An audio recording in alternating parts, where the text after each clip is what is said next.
China's factories will reopen and workers will return to work, but the situation will not be the same. Despite China's status as the world's economic darling for the past 40 years, the global economic power balance has begun to change in unexpected directions. In fact, we are already seeing symptoms of other countries throughout the world rising up to compete with China's manufacturing capabilities.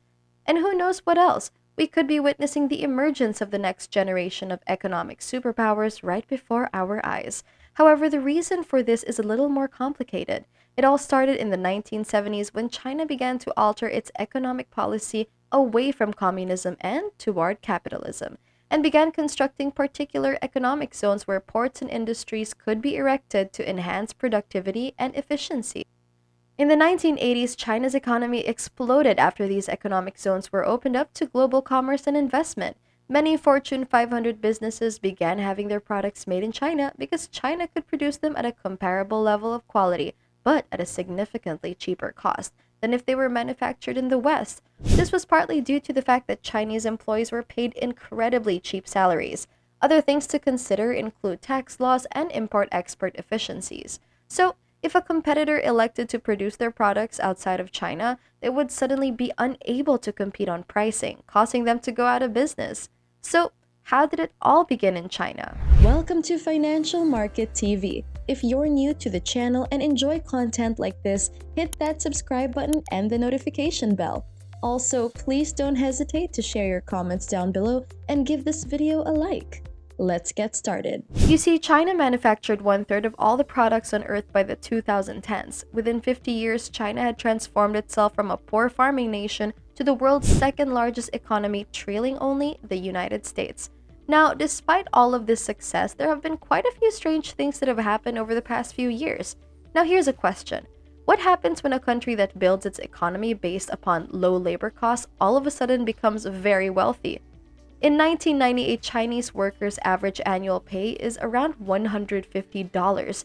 It was $2,800 in 2005, it was $8,900 in 2015, and the average Chinese worker earns roughly $13,500 this year. The average wage of a factory worker has increased by over 8,500% in the last 30 years, which is a tremendous rise. And what this means is that it is manufacturing items in China is more expensive than it was previously. Companies in China can no longer produce items at an 80% discount. As a result, we saw a downturn in manufacturing in 2016, with manufacturing production falling by 2% for the first time in country's modern history. The development of China's economy, however, was simply the first component to play a role. When talking about the decrease in its manufacturing, after 2016, China once again saw modest increases in manufacturing output until the United States imposed tariffs on imports from China. This caused a decrease in Chinese imports to the US by 7% in 2019 and forced many companies to begin looking for product sourcing in other countries. As if that weren't enough, privacy concerns and tensions between China and the Western world have been rising since the country began absorbing a significant portion of global tech sectors. And governments around the world have been actively attempting to push Chinese tech out of their countries, while also incentivizing businesses to manufacture their products domestically. In fact, just a few weeks ago, the US Department of Justice asked the FCC to revoke China's telecom authorization in the US, citing a national security concern. And the truth is that despite the fact that China's source production has slowed over the last decade, the country remains the world's top manufacturer. As a result, once the pandemic broke out in Wuhan and caused China's industrial sector to shut down, many countries began to run out of key items simply because they relied on China to manufacture them and had no backup.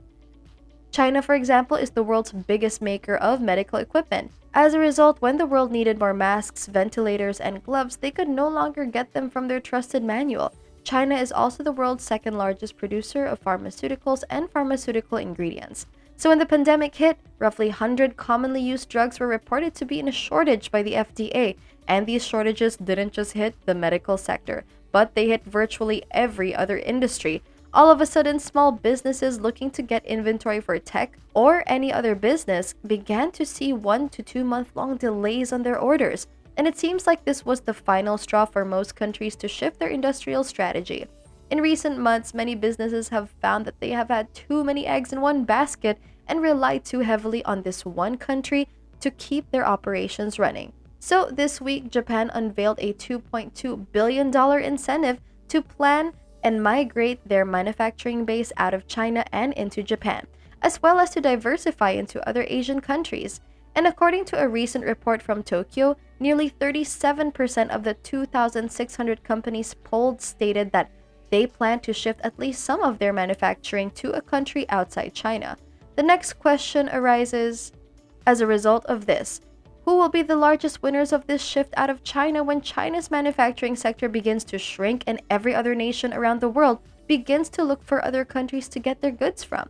Well, the first of which is another Asian country that has been quietly going through an economic boom over the last several decades in the last year of 2000. Vietnam was a country that was experiencing extreme poverty through the population of nearly 100 million. In fact, the GDP per capita of Vietnam was $390 at the time. But then the economic gods sent them a present. As China's population grew wealthier, 2,000 apparel corporations like Nike began to locate plants in Vietnam because it became significantly cheaper to produce certain products in Vietnam rather than in China. In the following decades, many other businesses followed suit. India is perhaps undoubtedly one of the most fascinating countries to have benefited in recent years. With 1.3 billion inhabitants, India is nearly the same size as China in population. However, India is still mostly an agrarian society with inadequate infrastructure. Over half of the workforce is still employed in the agricultural industry. But here's the thing, unlike a country such as Vietnam, India's growth has not come from manufacturing. It's come from service-based industries like banking, retail, and IT. Except there was one economic experiment that began in the start of 2014, and it was cell phone manufacturing. As a result, India was producing approximately 10 million cell phones in the start of 2014. But by the end of 2019, India had surpassed China as the world's second largest cell phone producer. Despite this tremendous increase in cell phone production, India's infrastructure is still viewed as insufficient for the country to become the next big thing. But with investments from companies like Apple who have begun making their iPhones in cities like Chennai, we might see an expansion of India's manufacturing sector in the near future. And one key advantage is that India has a large young workforce and an extremely low cost of labor. So if India improves its infrastructure and capitalizes on manufacturing in the same way that China did in the 90s, it may become the world's third true economic superpower, behind the US and China. But again, it is a big if. Thus, even though some nations are benefiting from China's manufacturing slowdown, that doesn't mean China will relinquish its position as the world's factory. It appears that we will have to wait at least 20 years before another country catches up to China in terms of manufacturing output. However, this raises a question. If countries like Vietnam or India become the new China and achieve the same level of riches China did in the 2010s, what will be the next manufacturing center then? Some believe that with enough advancements in AI and robotics, many products will be produced domestically within the next 50 years. However, if that doesn't happen within the next half century, there is an entire continent with a large population and cheap labor force that is already being viewed as an economic battleground between US and China. However, we will save Africa's economic tale for next time. So, what do you believe will happen to the manufacturing industry around the world in the next years?